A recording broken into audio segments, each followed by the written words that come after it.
C'est en Nouvelle-Aquitaine que je vous emmène maintenant découvrir le village d'Aïnoa que vous avez placé à la 12e position du classement. Cette bastide rue Petit Bijou Basque, au pied de la frontière espagnole, arbore fièrement ses célèbres maisons aux façades rouges et blanches. Pour découvrir le charmant village d'Aïnoa, eh bien, j'ai décidé de prendre un peu de hauteur. Je suis en train de gravir le mont Achulay à 400 mètres au-dessus du niveau de la mer.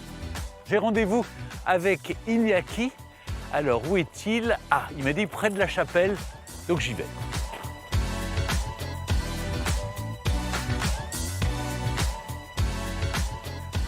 Bonjour Iñaki. Egonon Stéphane, ça va? Ouais, super. Pourquoi m'avoir donné rendez-vous ici? Je commence à comprendre. Écoute, on est au-dessus d'Aïnoa et on a la vue sur la vallée de Chaleta, avec la Rhune en face de nous. Aujourd'hui, on a un peu de chance, on voit la baie de Cibourg et Saint-Jean-de-Luz. Oui. Oui, on voit l'océan là. Ouais, nous on dit la mer ici, mais Ah oui, c'est comme ça. Le basque dit la mer et c'est tout. Bon, outre la vue qui est à tomber par terre, tu m'as amené ici à cette chapelle parce qu'elle est importante pour le village. Ouais, elle est très importante. Les villageois ont participé à la restauration. C'était du bénévolat parce que sinon on n'allait pas rester debout.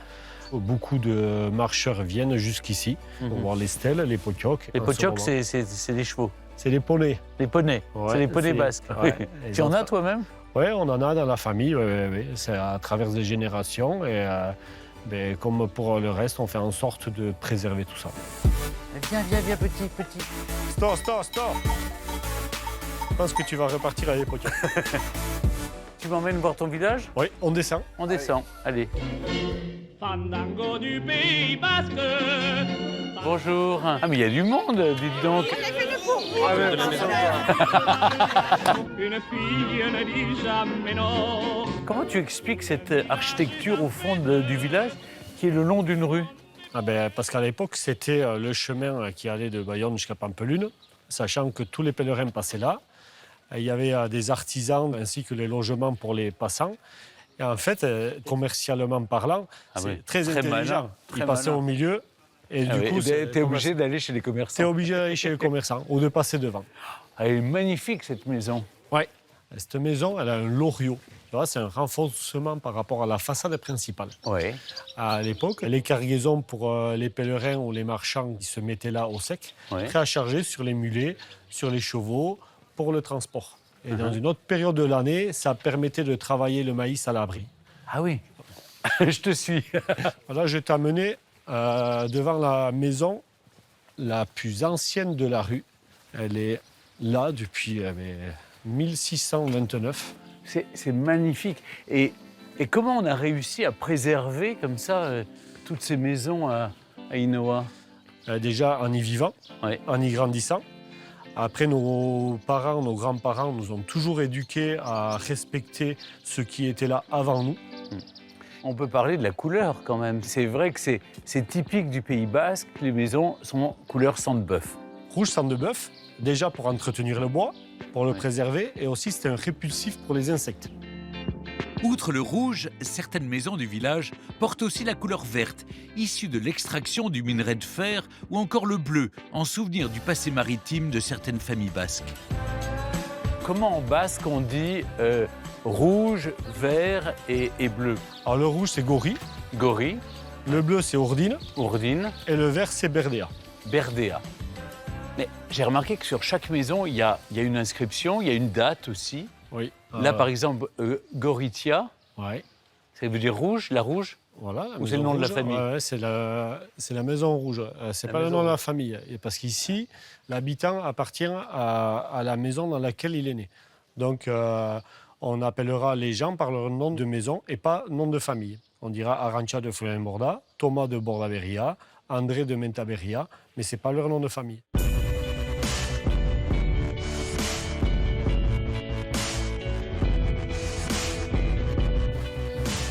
Je vais te faire découvrir notre église. Voilà. Cet hôtel avec ce retable qui est impressionnant, Ouais, tout à fait, qui est en 3 niveaux, qui est en bois doré. qui est en feuille d'or et peinture rouge. Ça, c'est vraiment une caractéristique des églises basques. Ce sont ces galeries. Tout à fait. Ouais, les galeries, au XVe siècle, c'était pour qu'il y ait plus de monde, parce qu'il y avait beaucoup de monde.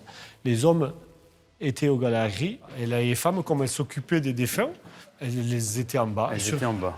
On peut voir des plaques, parce que les gens étaient enterrés dans l'église avant, donc dans le sol. Cette église est fabuleuse. Bah, écoute, merci pour cette visite. On se retrouve À tout à l'heure. Bye. Adio. Comment on dit? Adio. Adio. C'est un autre trésor du village que je vais aller découvrir maintenant puisque j'ai rendez-vous avec Laurence, Laurent et leur collègue Sébastien. Ils cultivent l'or rouge du Pays Basque, le fameux piment d'Espelette. Bonjour. Bonjour Merci Stéphane. de m'accueillir dans votre exploitation. Bah, écoutez, bienvenue. C'est la seule épice française d'origine contrôlée. C'est ça, contrôlé et protégé dans une zone géographique bien déterminée autour d'Espelette. C'est une zone qui forme un cirque, voilà, avec autour les montagnes et l'air océanique qui provoque ce climat un petit peu subtropical dans lequel le piment d'Espelette arrive à bien se développer. Donc en fait, ici, dans cette serre, on fait les semis. Voilà. On fait nos semis chaque année à partir de mi-février. Voilà. Et donc les plants vont évoluer en serre. Et ensuite, on va aller les planter dans les champs à partir du 15 mai. Et puis c'est au mois d'août qu'on les récolte. Voilà. Et on a l'obligation, de par le cahier des charges qui régit donc, toute cette appellation, de les ramasser à 100% rouge. Ah oui. Voilà. Bonjour Sébastien. Bonjour. Alors là, vous êtes en train de planter les semis. Oui. Vous voulez que je vous aide? Oui. Donc là, on fait un au trou. centre. Voilà. On met dedans. Il faut qu'elle respire. Hein. Voilà, on appuie bien On appuie bien. et on serre. D'accord. Et donc on aura cette année un plan de piment d'Espelette Stéphane. Eh ben oui. Bon, et bien voilà. J'espère qu'il va bien rougir. Vous en voulez un deuxième? Oui. On ne sait jamais. En cas. Et alors là, il y a donc... Ah oui, ça c'est le produit fini, le piment d'Espelette. Voilà, c'est ça. Exactement, c'est celui que vous avez ici. Alors, cette poudre de piment d'Espelette est faite donc avec du produit sec comme Qu'on vous voit avez là, juste exactement. derrière Ouais. sur les cordes. Voilà. Comment se fait la dégustation? Exactement comme ça. Comme C'est-à-dire ça, que comme le vin. Comme le vin. Et donc vous pourrez retrouver des parfums de fruits rouges, de noisettes. Donc, on met une petite quantité et on met au milieu de la langue. Au milieu de la langue. Oui. Voilà. Et ensuite, on croque parce que c'est un petit peu croustillant. Oui, c'est du piquant, piment, hein, quand même. Mais Non, mais c'est très bon. Je plaisante, là. Je fais le pitre, mais c'est très, très bon. C'est En tout cas, parfait. merci pour cette dégustation. Oui. Merci, Merci À bientôt. À bientôt. Au revoir. Merci. Au revoir. Retour au cœur d'Ainoa. Iñaki m'y a donné rendez-vous pour une petite surprise en compagnie des habitants du village. Ah, Iñaki, je te retrouve. Hey. Et dis donc, qu'est-ce qui se passe ici? Ben là, c'est une petite fête au fronton. Et il y a un fronton dans tous les villages. Celui-ci, il a été bâti en 1849 et toute la vie se passe là. Ah ben, tu peux te servir, hein? J'en prends un petit, hein, parce que... Bonjour. Ah ben, il y a des trucs qu'on n'a pas goûté, là. Beignat et Bichente, des jeunes producteurs du village. Et alors, il y a différents affinages. Celui-là, par exemple. Celui-là, c'est du 5 kg, il faut minimum 120 jours d'affinage. Oui, Après, la différence de couleur, c'est plus sur l'entretien. d'accord. Moi, je vais dire que je suis un peu plus fainéant, je frotte moins, lui, il frotte mieux. Ah, voilà. Ouais, il est jeune, c'est Ouais, ça? voilà, il c'est pue. Bon, en tout cas, bravo. Et moi, j'adore l'osso irati. C'est un très bon fromage basque. Je te sens très gourmand. On va aller taper quelques pelotes. Et ça, c'est ta pala pour jouer. Waouh. C'est pour toi. On t'a t'as fabriqué exprès une pala. Ah ouais. Et donc, alors, comment ça se joue? Eh bien, viens, on va aller voir les jeunes du village Ouais. parce qu'eux, ils jouent là toute l'année. Ils D'accord. vont te montrer. Lucas, il va te montrer ça.